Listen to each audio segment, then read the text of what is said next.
Hi friends, welcome to my channel. இந்த வீடியோவில் நாம் இந்த மாதிரி ஸ்ட்ராபெரி ஷேப் ஒரு குட்டி பேக் தான் பார்க்க போகிறோம். இதுக்கு நான் வந்து சம்மர் லவ் காட்டன் யான் எடுத்திருக்கேன். இது 100% காட்டன் யான். நம்பர் பார்த்திங்கன்னா 2. இது 5 ப்ளை யான், பட் வந்து நம்பர் 2 இது. ரொம்ப சாஃப்டாக இருக்கும். இது வந்து நீங்கள் பேபி ஸ்வெட்டர்ஸ் எல்லாமே போடுறது கூட இந்த சம்மர் லவ் யூஸ் பண்ணலாம். இதுக்கான ஹூக் சைஸ் வந்து 3.5 mm ஹூக் எடுத்திருக்கேன். இந்த பேக் வந்து நான் டபுள் ஸ்டாண்ட்ஸ் யூஸ் பண்ணி போட போகிறேன். நீங்கள் சிங்கிள் ஸ்டாண்ட்ஸ் யூஸ் பண்ணியும் போடலாம், பட் டபுள் ஸ்டாண்ட்ஸ் யூஸ் பண்ணி போடும்போது கொஞ்சம் திக்னஸ் நல்லாயிருக்கும். ஸோ என்கிட்ட ஒரு பால் தான் இருக்குது. இதை வச்சு நான் எப்படி டபுள் ஸ்டாண்ட்ஸ் யூஸ் பண்ணுறதுன்னு கேட்டிங்கன்னா, இந்த நம்ம பால் இருக்கு இல்லையா, இது உள்ளே நீங்கள் கையை விட்டு எடுக்கும்போது இந்த ஃபஸ்ட்டு எண்டு வரும். நம்ம முன்னாடி வச்சுருக்கிறது லாஸ்ட் எண்டு, அந்த ஃபஸ்ட் எண்டு வரும். ஸோ இது ரெண்டையும் ஒன்றா சேர்த்து வச்சு நம்ம டபுள் ஸ்டாண்ட்ஸாக யூஸ் பண்ணி போட்டுக்கலாம். இப்போ இந்த உள்ளே இருக்க எண்டு எடுத்துட்டிங்கன்னா இது அப்படியே இழுக்க இழுக்க வந்துகிட்டே இருக்கும். எந்த வித டிஸ்டர்பன்ஸும் இருக்காது. ஈஸியாக உங்களுக்கு வந்துகிட்டே இருக்கும். இது உள்ளே கை விட்டு இழுக்க இழுக்க அப்படியே பார்த்திங்கன்னா இது லூஸாக வந்துகிட்டே இருக்கும். அதை வந்து நீங்கள் 2 ஸ்டாண்ட்ஸாக யூஸ் பண்ணி போடலாம். இப்போ ஃபஸ்ட்டு எடுத்தோன்னு நம்ம என்ன பண்ண போகிறோம், 2 ஸ்டாண்ட்ஸ் எடுத்துட்டோம். இதுக்கு வந்து ஸ்லிப் நாட் போட போகிறோம். ஃபஸ்ட்டு ஸ்லிப் நாட் வந்து எப்படி போடணுங்கிறது ஆல்ரெடி நம்ம சேனலில் இருக்குது. ஃபஸ்ட் டைம் பார்க்குறவங்க பார்த்து தெரிஞ்சுக்கோங்க. இந்த மாதிரி ஒரு நாட் போட்டுட்டு டைட் பண்ணிக்கோங்க. ஸ்லிப் நாட் போட்டுட்டு நெக்ஸ்ட்டு பார்த்திங்கன்னா 2 செயின் போடுறேன் நான். 2 செயின் போட்டுட்டு ஃபஸ்ட்டு செயினை ஸ்கிப் பண்ணிவிட்டு செகண்ட் செயினில் 3 சிங்கிள் க்ரோஷே, அதே ஒரே செயின்லேயே 3 சிங்கிள் க்ரோஷே நான் போட போகிறேன். இதுதான் வந்து உங்களுக்கு பேஸ். இது கரெக்டாக போட்டிங்கன்னா மேலே போக போக பார்த்திங்கன்னா கரெக்டாக வந்துடும் உங்களுக்கு. ஸோ பேஸில் வந்து ஒரு ஸ்லிப் நாட்டு 2 செயின், ஒரு செயின் ஸ்கிப் பண்ணிட்டு ஃபஸ்ட்டு போட்ட செயினில் வந்து 3 சிங்கிள் க்ரோஷே போட்டுக்க வேண்டியதான். ஸோ ஃபஸ்ட்டு டபுள் ஸ்டாண்ட்ஸ் எடுத்து யூஸ் பண்ணும்போது கொஞ்சம் கஷ்டமாக இருக்க மாதிரி இருக்கும். கொஞ்சம் ப்ராக்டிஸ் பண்ண வந்துடும் உங்களுக்கு. ஓகேவா? இப்போ அடுத்த பக்கம் டேர்ன் பண்ண போகிறேன். ஒரு செயின் ஆட் பண்ணிக்கிட்டேன் நான் அந்த இடத்துல. ஸோ அப்படியே ப்ராஜெக்டை திருப்பிக்கோங்க. திருப்பிட்டு ஃபஸ்ட்டு இருக்க செயினில் ஒரு இன்க்ரீஸ், அதாவது ஒரே ஸ்டிச்சில் ஒரே இடத்துல 2 டபுள் க்ரோஷே நம்ம போட போகிறோம். சிங்கிள் க்ரோஷே போட போகிறோம். சென்டரில் இருக்கிறதுல ஒரு சிங்கிள் க்ரோஷே போட போகிறோம். லாஸ்ட்டில் திரும்ப வந்து ஒரு இன்க்ரீஸ், ஒரே இடத்துல 2 சிங்கிள் க்ரோஷே போட போகிறோம். ஓகேவா? இன்க்ரீஸ்னால் தெரியும், ஒரே இடத்துல 2 சிங்கிள் க்ரோஷே போடுறது தான். ஸோ இதுதான் வந்து ஃபுல் அண்ட் ஃபுல் பேட்டர்னே. இந்த பேட்டர்னை வந்து தான் நம்ம அப்படியே இன்க்ரீஸ் பண்ணிகிட்டே போகிறோம். ஓகேவா? இப்போ பார்த்திங்கன்னா செகண்ட் ரோவில் வந்து நமக்கு 5 சிங்கிள் க்ரோஷே கிடைக்கும். ஒரு செயின் போட்டுட்டு டேர்ன் பண்ணிக்கோங்க. இப்போ அடுத்த ரோ பார்த்திங்கன்னா ஃபஸ்ட்டு ஒரு இன்க்ரீஸ், ஒரே இடத்துல 2 சிங்கிள் க்ரோஷே, சென்டரில் வரிசையாக 3 சிங்கிள் க்ரோஷே, அடுத்தடுத்த ஸ்டிச்சில் 3 சிங்கிள் க்ரோஷே போடணும். 1 போட்டேன், 2வது சிங்கிள் க்ரோஷே அண்ட் 3வது சிங்கிள் க்ரோஷே போட்டுட்டு லாஸ்ட்டில் ஒரு இன்க்ரீஸ், லாஸ்ட்டு ஸ்டிச்சில் ஒரு இன்க்ரீஸ் போட்டுக்கணும். ஓகேவா? லாஸ்ட்டு ஸ்டிச்சில் ஒரு இன்க்ரீஸ் போட்டு இந்த ரோவையும் கம்ப்ளீட் பண்ணிடுங்க. 3rd ரோ கம்ப்ளீட் பண்ணதுக்கப்புறம் நமக்கு 7 சிங்கிள் க்ரோஷேஸ் இருக்கும். ஸோ ஒவ்வொரு ரோ கம்ப்ளீட் பண்ணும்போதும் ஒரு செயின் போடுறதுக்கு மறந்துடாதீங்க. ஒரு செயின் போட்டுட்டு நம்ம அந்த பக்கம் திருப்பணும். ஸோ 7 சிங்கிள் க்ரோஷே இருக்கா? ஓகே. இப்போ ஒரு செயின் போட்டுட்டு டேர்ன் பண்ணிக்கோங்க. டேர்ன் பண்ணிவிட்டு இப்போ ஃபஸ்ட்டு ஒரு இன்க்ரீஸ். ரொம்ப ஈஸியாக செஞ்சிடலாம் இந்த ப்ராஜெக்ட்டு. அடுத்து நடுவில் 5 சிங்கிள் க்ரோஷே இருக்கும். அது 5ஐயும் போட வேண்டியதான். எந்த இதையும் ஸ்கிப் பண்ணாமல் கரெக்டாக போடுங்க. ஃபஸ்ட்டு லாஸ்ட்டு மட்டும்தான் இன்க்ரீஸு. மீதி சென்டரில் இருக்கிறது எல்லாமே வந்து அப்படியே நீங்கள் கொண்டு போக வேண்டியதான்.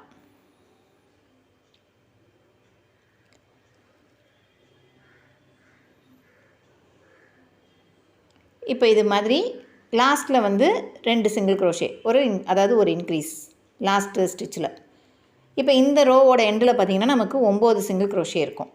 ஓகேவா? இப்போ ஒரு செயின் போட்டுட்டு திருப்பிக்கலாம். டேர்ன் பண்ணிவிட்டு அதே தான் திரும்ப ஃபஸ்ட்டு ஒரு இன்க்ரீஸ், சென்டரில் 7 சிங்கிள் க்ரோஷேஸ் வரும். வரிசையாக பார்த்திங்கன்னா 7 சிங்கிள் க்ரோஷே வரும். கவுண்ட் பண்ணிக்கோங்க கரெக்டாக. முதல் வந்து பேட்டர்னை எழுதி வச்சுக்கோங்க. அதுக்கப்புறம் நீங்கள் பேட்டர்னை பார்த்து போடும்போது உங்களுக்கு நல்லாவே வந்து ஈஸியாக ஒர்க் அவுட் பண்ணுறது ஈஸியாக இருக்கும். ஸோ நடுவில் 7 சிங்கிள் க்ரோஷே வரணும். Last 1 increase. ஸோ இந்த ரவுண்டோட எண்டில் நமக்கு வந்து பார்த்திங்கன்னா 11 சிங்கிள் க்ரோஷேஸ் கிடைக்கும். கவுண்டிங் தப்பாக விட்டுறாமல், ஏன்னா கொஞ்சம் ஷேப்பு மாறுறதுக்கும் சான்சஸ் இருக்குது. ஸோ கவுண்டிங் தப்பாக வந்துடாமல் கரெக்டாக பார்த்துட்டு போட்டுட்டு வாங்க. ஒவ்வொரு தடவையும் வேணாலும் கவுண்ட் பண்ணிக்கோங்க. மேலே தெரியுற செயின் நல்லா விசிபிளாகவே தெரியும், அதில் கவுண்ட் பண்ணிக்கோங்க. இப்போ ஒரு செயின் போட்டுட்டு டேர்ன் பண்ணிவிட்டு நம்ம 6th ரோ போட போகிறோம். 6th ரோவும் அதே தான். ஃபஸ்ட்டு இருக்கிற செயினில் 2 சிங்கிள் க்ரோஷே, அதாவது ஒரு இன்க்ரீஸு. சென்டரில் 9 சிங்கிள் க்ரோஷே.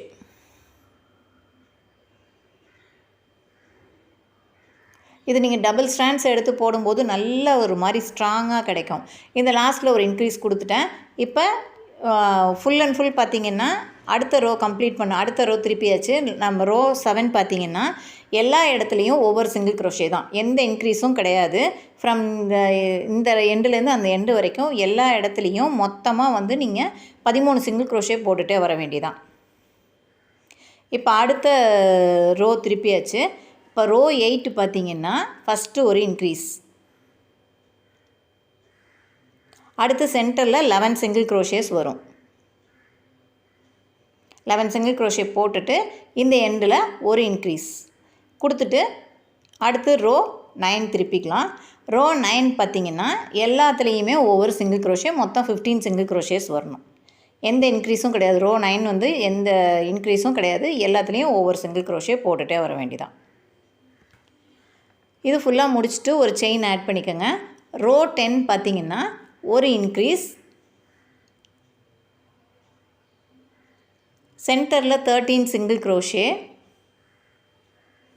13 சிங்கிள் க்ரோஷே போட்டுட்டு லாஸ்ட்டில் ஒரு இன்க்ரீஸ். மொத்தம் டோட்டலாக பார்த்திங்கன்னா 17 சிங்கிள் க்ரோஷேஸ் வரும் இந்த ரோவில்.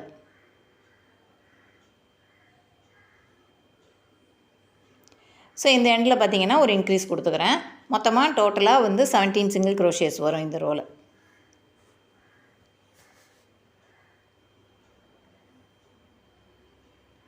அடுத்து ரோ 11 அதுக்கு ஒரு செயின் ஆட் பண்ணிக்கோங்க. செயின் ஆட் பண்ணிட்டு ரோ 11 பார்த்திங்கன்னா ஃபுல்லாகவே எல்லாத்துலேயும் ஒவ்வொரு சிங்கிள் க்ரோஷே தான் போட போகிறோம், எந்த இன்க்ரீஸும் கிடையாது. ஃபுல்லாகவே ரோ 11 பார்த்திங்கன்னா 17 சிங்கிள் க்ரோஷேஸ். இதை முடிச்சுட்டு காட்டுறேன். இப்போ ரோ 11 முடிச்சாச்சு. ரோ 12 போடுறதுக்கு நான் ஒரு செயின் ஆட் பண்ணிக்கிறேன். திருப்பிட்டு இப்போ ஃபஸ்ட்டு ஒரு இன்க்ரீஸ், சென்டரில் மொத்தமாக 15 சிங்கிள் க்ரோஷேஸ் இருக்கும். எல்லாத்தையும் போட்டுட்டு லாஸ்ட்டில் ஒரு இன்க்ரீஸ் கொடுத்தா முடிஞ்சது இந்த ரோ. ஸோ இந்த ரோவோட எண்டில் பார்த்திங்கன்னா நமக்கு 19 சிங்கிள் க்ரோஷேஸ் கிடைக்கும்.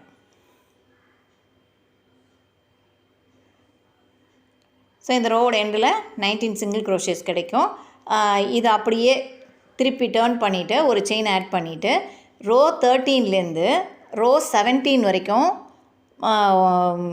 5 ரோஸ் வந்து பார்த்திங்கன்னா நம்ம வெறும் 19 சிங்கிள் க்ரோஷே அப்படியே போட்டுகிட்டே போக வேண்டியதான். ஒவ்வொரு ஸ்டிச்லேயும் எங்கேயுமே எந்த இன்க்ரீஸோ டிக்ரீஸோ எதுவுமே கிடையாது.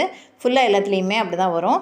இந்த ரோ வந்து நீங்கள் மார்க் பண்ணி வச்சுக்கோங்க. இப்போ எப்படி எத்தனை ரோ போட்டிருக்கோன்னு கவுண்ட் பண்ணோன்னா இப்படி லைட்டாக இதை இழுத்து பார்த்திங்கன்னா உங்களுக்கு அந்த கேப்பு தெரியும், ஒவ்வொரு ரோக்கும் உரிய கேப்பு தெரியும். ஸோ கவுண்ட் பண்ணிக்கோங்க. இதில் எதாவது கன்ஃபியூஷன் வரக்கூடாதுங்கிறதுக்காக தான் நான் இந்த ரோ மார்க் பண்ணிக்க சொல்கிறேன். 13th ரோ மார்க் பண்ணிவிட்டு போட்டிங்கன்னா அதுக்கப்புறம் 5 ரோ வந்து நம்ம போடுறதுக்கு வசதியாக இருக்கும். 13, 14, 15, 16, 17 5 ரோஸ் வந்து எந்த வித இன்க்ரீஸும் இல்லாமல் வெறும் 19 சிங்கிள் க்ரோஷேஸ் மட்டும்தான் போட போகிறோம். நான் போட்டு முடிச்சுட்டு காமிக்கிறேன். கன்ஃபியூஸ் வரக்கூடாதுன்னு நினச்சிங்கன்னா அது மார்க் பண்ணிக்கோங்க. ஸோ இப்போ நான் 17th ரோ வரைக்கும் கம்ப்ளீட் பண்ணிட்டேன். ஓகேவா? இதுலேருந்து 5 ரோஸ் போட்டுட்டேன்.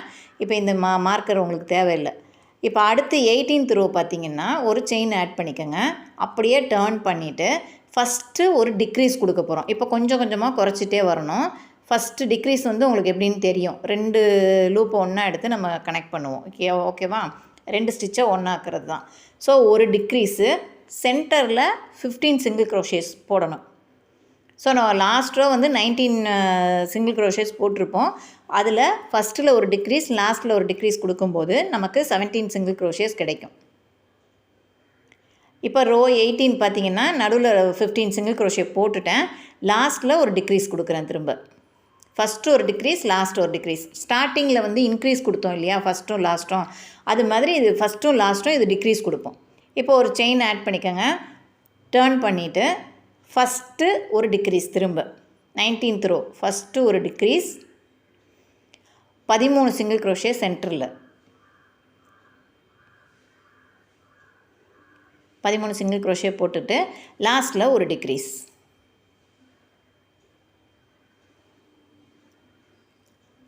ஓகேவா? இப்போ அடுத்து ஒரு செயின் ஆட் பண்ணிக்கோங்க. நெக்ஸ்ட் ரோக்கு டர்ன் பண்ணிக்கோங்க. டர்ன் பண்ணிவிட்டு ஃபஸ்ட்டு ஒரு டிக்ரீஸ். இது வந்து 20th ரோ. 20th ரோவில் ஃபஸ்ட்டு ஒரு டிக்ரீஸ். அடுத்து 11 சிங்கிள் க்ரோஷேஸ் சென்டரில் 11 சிங்கிள் க்ரோஷேஸ் போட்டுட்டு லாஸ்ட்டில் வந்து ஒரு டிக்ரீஸ். ஸோ இந்த ரோவோட எண்டில் ஒரு 13 சிங்கிள் க்ரோஷேஸ் நமக்கு கிடைக்கும். ஸோ ஒரு செயின் ஆட் பண்ணிக்கிறேன். இந்த செயின் ஆட் பண்ண மறக்காதீங்க ஒவ்வொரு ரோவோட எண்டுலேயும். அடுத்து 21st பார்த்திங்கன்னா ஒரு டிக்ரீஸ் ஃபஸ்ட்டில். அடுத்து சென்டரில் ஒரு 9 சிங்கிள் க்ரோஷேஸ். எந்தவித டிக்ரீஸோ இன்க்ரீஸோ இல்லாமல் 9 சிங்கிள் க்ரோஷேஸ் போட்டுட்டு லாஸ்ட்டில் ஒரு டிக்ரீஸ்.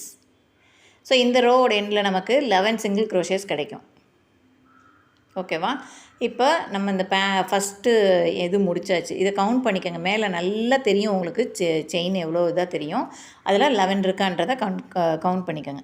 இப்போ நம்ம வந்து இந்த எட்ஜிங் பார்ட்டு போட போகிறோம். சுற்றி வந்து பார்டர் மாதிரி நம்ம கொடுத்துட்டு வர போகிறோம். சைடில் இருக்குது இல்லையா, இந்த இடத்துல பார்த்திங்கன்னா 4 சைடுமே கொடுக்கணும். ஒரு ஸ்லிப் ஸ்டிச் போட்டுக்கோங்க.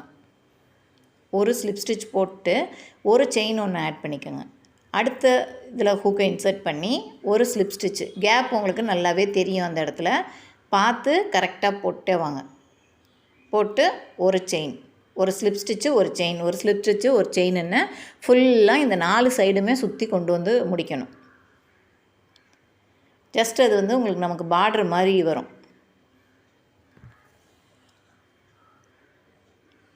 ஸோ 4 பக்கமும் நான் போட்டு முடிச்சுட்டு உங்களுக்கு காமிக்கிறேன்.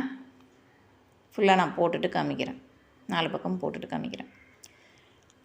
இப்போ 4 சைடுமே நான் போட்டு முடிச்சிட்டேன். லாஸ்ட்டு எண்டுக்கு கொண்டு வந்தாச்சு. இந்த இடத்துல ஸ்லிப் ஸ்டிச் போட்டுட்டு ஒரு செயின் ஆட் பண்ணிவிட்டு கரெக்டாக அந்த 11 ஸ்டிச்சும் இருக்கும் இல்லையா, அந்த எண்டில் முடிச்சிருங்க. முடிச்சுட்டு ஒரு செயின் போட்டு எக்ஸஸ் யானை கட் பண்ணிவிட்டு உள்பக்கமாக அதை ஹைட் பண்ணி விட்டுறணும். எக்ஸஸ் யானை கட் பண்ணிவிட்டு உள்பக்கமாகவே அதை ஹைட் பண்ணி விட்டுருங்க. ஸோ இது வந்து ஒரு பார்ட்டு, ஃப்ரண்ட்டு பேக்கு நமக்கு 2 போர்ஷன் வேணும் இல்லையா, ஒரு பார்ட்டு கம்ப்ளீட் பண்ணியாச்சு. இதை வந்து நம்ம டேபிஸ்ட்ரி நீடில் உள்பக்கமாக நல்லா ஒரு 2-3 தடவை உள்பக்கம் இன்சர்ட் பண்ணி விட்டுட்டோம்னா நூல் வந்து பிரிஞ்சு வராமல் இருக்கும் நமக்கு. ஸோ எல்லா இடத்துலையுமே இந்த மாதிரி ஹைட் பண்ணி விட்டுக்கோங்க. இப்போ இது மாதிரி நான் 2 போர்ஷன் செஞ்சு வச்சுருக்கேன். இது 2ஐயும் ஒன்றா வச்சு ராங் சைடு 2ஐயும் ஒன்றா வச்சுக்கோங்க. மேலே ரைட் சைடு இருக்க மாதிரி பார்த்துக்கோங்க. பார்த்துட்டு இப்போ இதுக்கு சைட் பேனல் வந்து ஜாயின் பண்ணுறதுக்கு நம்ம செய்ய போகிறோம். அதுக்கு ஃபஸ்ட்டு ஒரு ஸ்லிப் நாட் போட்டுக்கிறேன். ஸ்லிப் நாட் போட்டுட்டு 5 செயின் ஆட் பண்ணிக்கோங்க. ஸ்லிப் நாட் போட்டு 5 செயின் போட்டுக்கிறேன் நான்.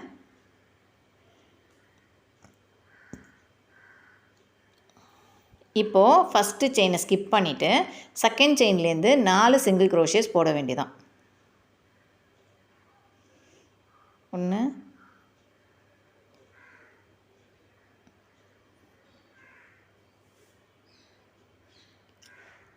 2 3 4 சிங்கிள் க்ரோஷே போடணும். போட்டுட்டு இது வந்து நீட்டாக ஸ்ட்ராப் நமக்கு தேவை, அதாவது சைட் பேனல் தேவை. ஸோ இதில் ஒரு செயின் ஆட் பண்ணிக்கோங்க. இப்போ ஒரு செயின் போட்டு டர்ன் பண்ணிவிட்டு திரும்ப அதே மாதிரி 4 சிங்கிள் க்ரோஷே, 4 சிங்கிள் க்ரோஷே இப்படியே வரிசையாக ஃபுல்லாக போட்டுகிட்டே வர வேண்டியதான். இந்த 4 சிங்கிள் க்ரோஷே போட்டுட்டு ஒரு செயின் ஆட் பண்ணிவிட்டு டர்ன் பண்ணிவிட்டு திரும்ப 4 சிங்கிள் க்ரோஷே. ஸோ ரோ 3லேருந்து ரோ 49 மொத்தமாக வந்து நமக்கு 49 ரோஸ் வரும். இது மாதிரி அப்போ தான் அது கரெக்டாக இருக்கும். 3 சைடும் ஃபிக்ஸ் பண்ணுறதுக்கு கரெக்டாக இருக்கும். போட்டு இதே மாதிரி போட்டு கொண்டு வாங்க. ஸோ ஃபுல்லாகவே வந்து வெறும் இந்த 4 சிங்கிள் க்ரோஷே தான். திருப்பி திருப்பி திருப்பி திருப்பி நம்ம போட்டே வர வேண்டிதான். போட்டுட்டு 2ஐயும் வச்சு சைடு வச்சு பாருங்கள். அதுக்கப்புறம் வந்து உங்களுக்கு கரெக்டாக இருக்கான்னு பார்த்துட்டு அதுக்கப்புறம் கட் பண்ணிக்கலாம் யானை. ஓகேவா? நான் இது ஃபுல்லாக போட்டுட்டு உங்களுக்கு காமிக்கிறேன் சைட் பேனலு. ஸோ இந்த மாதிரி சைட் பேனல் ஃபுல்லாக நான் போட்டேன். இப்போ ஏதாவது ஒரு சைடு ஸ்டார்ட் பண்ணிக்கலாம். இப்போ இந்த சைடு ஸ்டார்ட் பண்ணுறோன்னு வச்சுக்கோங்க. இப்போ இந்த பேனலை இந்த மாதிரி வச்சுட்டு எந்த இடத்துல ஸ்டார்ட் பண்ணுறோமோ த்ரெட்டு வந்து நீடில் கோர்த்துருக்கேன், நான் டேபிஸ்ட்ரி நீடில் கோர்த்துருக்கேன். உள்ளே 2-3 ஸ்டிச்சில் உள்பக்கம் உள்ளே விட்டு எடுத்துக்கோங்க. அப்போ தான் கொஞ்சம் செக்யூராக இருக்கும் ஸ்டிச்சு. அந்த மாதிரி உள்ளே விட்டு எடுத்துட்டு சைடில் வந்து ஜாயின் பண்ண ஸ்டார்ட் பண்ணிக்கலாம் நம்ம.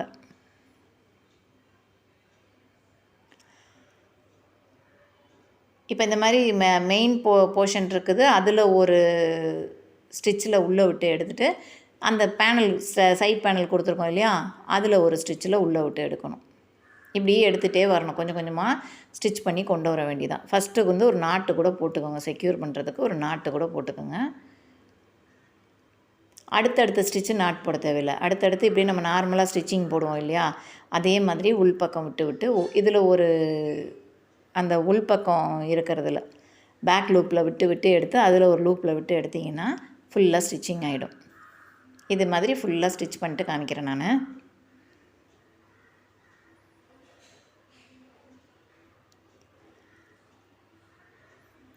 ஸோ இது இன்னும் பெரிய பேக்காக வேணும் அப்படின்னா நீங்கள் வந்து ஹைட் இன்க்ரீஸ் பண்ணுறதுக்கு இதே பேட்டர்னை இன்க்ரீஸ் பண்ணி டிக்ரீஸ் பண்ணி கொண்டு வந்தீங்கன்னா இதே பேட்டர்ன் வந்துடும் உங்களுக்கு, இதே மாதிரி வந்துடும். ஸோ இப்போ சைட் பேனல் நான் ஃபுல்லாக அட்டாச் பண்ணி முடிச்சிட்டேன். அடுத்து இதுக்கு இந்த இடத்துல ஒரு லீஃப் மட்டும் ஃபிக்ஸ் பண்ண போகிறோம். அந்த லீஃப் மட்டும் எப்படி பண்ணுறது ஸ்டார்ட் பண்ணுறதுன்னு காமிக்கிறேன். இப்போ ஃபஸ்ட்டு இதுவும் வந்து டபுளாக தான் எடுத்திருக்கேன், டபுள் ஸ்டாண்ட்ஸ் எடுத்திருக்கேன். ஒரு ஸ்லிப் நாட் போட்டுட்டு 10 செயின்ஸ் போட்டுக்கணும். இதில் பேக் பம்பில் ஒர்க் பண்ண போகிறோம். கொஞ்சம் செயினை வந்து லைட்டாக லூஸாக போட்டுக்கோங்க. அப்போ தான் வந்து உங்களுக்கு பேக் பம்பில் ஒர்க் பண்ணும்போது ஈஸியாக இருக்கும்.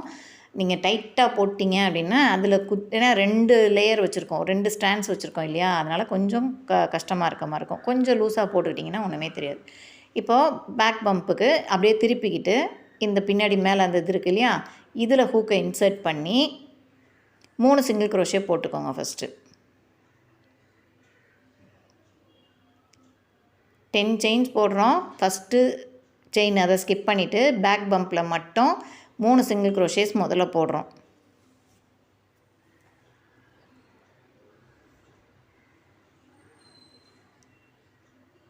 மூணு சிங்கிள் க்ரோஷே போட்டாச்சு. போட்டுட்டு இப்போ 4வது ஸ்டிச்சில் வந்து ஒரு ஸ்லிப் ஸ்டிச் போட்டுக்கோங்க.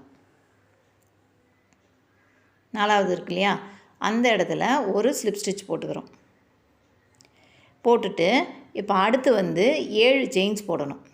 அப்படியே அதுலேருந்தே கண்டினியூஸாக 7 செயின் போடுங்க. போட்டுட்டு அப்படியே அதையும் திருப்பி அந்த பேக் பம்பில் 6 சிங்கிள் க்ரோஷேஸ் போடணும்.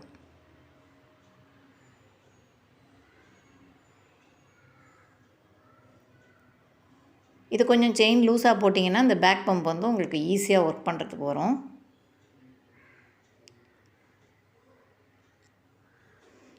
மூணு,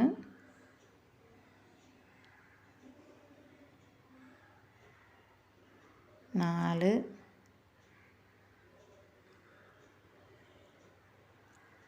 5, 6 சிங்கிள் க்ரோஷேஸ் போட்டாச்சு.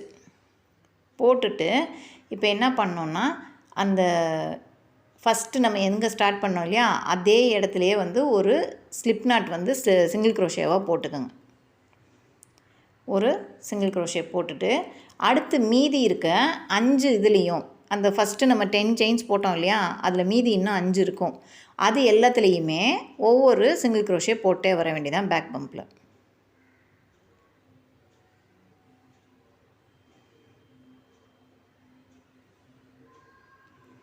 அந்த ஸ்லிப் நாட் வந்து எங்கே ஸ்டார்ட் பண்ணமோ அதே இடத்துல நம்ம ஒரு 7 செயின் போட ஸ்டார்ட் பண்ணோம் இல்லையா, அதே இடத்துல ஸ்லிப் நாட் போட்டுட்டு மீதி ரிமைனிங் இருக்கிற 5 சிங்கிள் க்ரோஷே 5 இருக்கும், அந்த 5 செயின்ஸ் இருக்கும், அதில் 5 சிங்கிள் க்ரோஷே போட்டு முடிச்சிட வேண்டியதான். இப்போ அடுத்து 5 செயின் போட்டுக்கோங்க. இதுக்கப்புறம் தான் அந்த லீஃபோட ஒவ்வொரு எதழ் மாதிரி நம்ம கொண்டு வர போகிறோம். ஸோ 5 சிங்கிள் க்ரோஷே போட்டுட்டு பேக் பம்பில் திருப்பி 2 சிங்கிள் க்ரோஷே, 5 செயின் போட்டுட்டு 2 single crochet, 2 half double crochet போடணும். மொத்தம் 4 இருக்கும். 5 செயின் போட்டோம், 1 ஸ்கிப் பண்ணிடுவோம். ஃபஸ்ட்டு ஒரு 2 சிங்கிள் க்ரோஷே, அடுத்து 2 ஹாஃப் டபுள் க்ரோஷே, அதுவுமே பேக் பம்ப்லேயே போட்டுக்கோங்க. போட்டுட்டு இப்போ இந்த ஃபஸ்ட்டு இது இருக்குது இல்லையா, இதை போட்டு முடிச்சுட்டு நம்ம அந்த செயின் போட்டிருந்தோம்ல, லாங் இது இருக்குல்ல, இதில் வந்து ஒன்றை ஸ்கிப் பண்ணிடுங்க. ஒரு செயினை ஸ்கிப் பண்ணிவிட்டு 2வது செயினில் ஒரு ஸ்லிப் ஸ்டிச் போட்டுக்கணும். போட்டாச்சா? இப்போ அடுத்து செகண்டு லீஃபு, அதுக்கு 5 செயின் போட்டுக்கிறோம். திரும்ப 2 single crochet, 2 half double crochet, ஒரு செயினை ஸ்கிப் பண்ணிவிட்டு பக்கத்தில் வந்து ஒரு ஸ்லிப் ஸ்டிச் போட்டுக்க போகிறோம். இது மாதிரி நம்ம 6 பேனல் செய்யணும், அதாவது 6 லீஃப் பெட்டல் மாதிரி செய்யணும் நம்ம.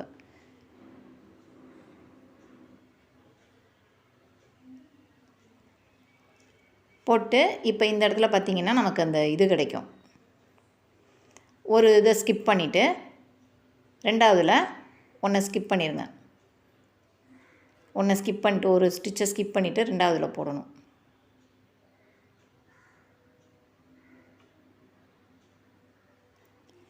ஒன்றை ஸ்கிப் பண்ணிவிட்டு 2வதுல இன்சர்ட் பண்ணி ஒரு ஸ்லிப் ஸ்டிச் போட்டுக்கோங்க.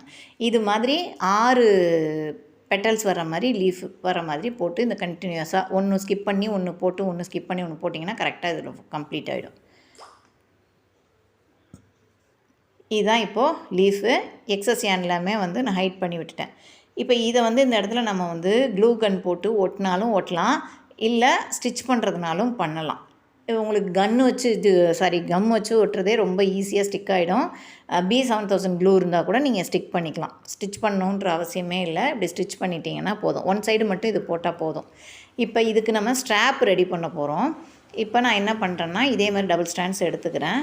இங்கே ஃபஸ்ட்டு இப்படி கொஞ்சம் லென்த்தாக விட்டுக்கோங்க, உள்ளே த்ரெட்டை லென்த்தாக விட்டுட்டு இந்த இடத்துலேருந்து நம்ம ஸ்டார்ட் பண்ணிக்கலாம். ஸ்டார்ட் பண்ணி ஒரு செயின் போட்டுக்கோங்க.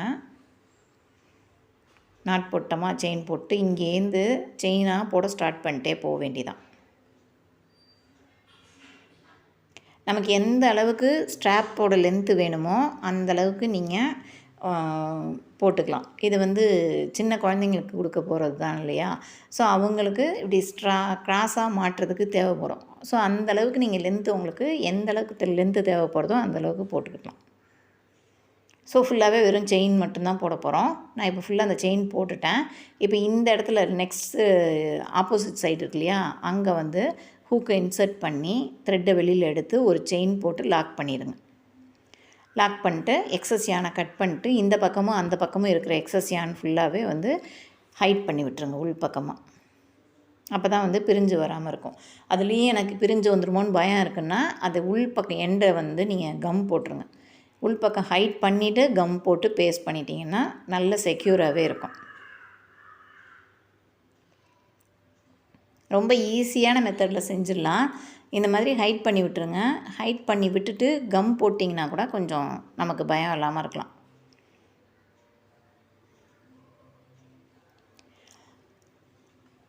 ஸோ நம்ம ஸ்ட்ராபெரி பேக் வந்து முடிஞ்சிருச்சு. ஸோ இதுக்கு ஸ்ட்ராப்பும் கொடுத்தாச்சு. பேனல் வந்து சைட் பேனல் கொடுத்து முடிச்சிருக்கோம். ஸோ ரொம்ப ஈஸியான ஒரு ப்ராஜெக்ட்டு. இந்த ப்ராஜெக்டில் ஏதாவது டவுட் இருந்ததுன்னா கமெண்ட் செக்ஷனில் கேளுங்க. நெக்ஸ்ட்டு நம்ம சேனலில் என்ன வீடியோ போடலான்னு ஒரு சஜஷனும் கொடுங்க.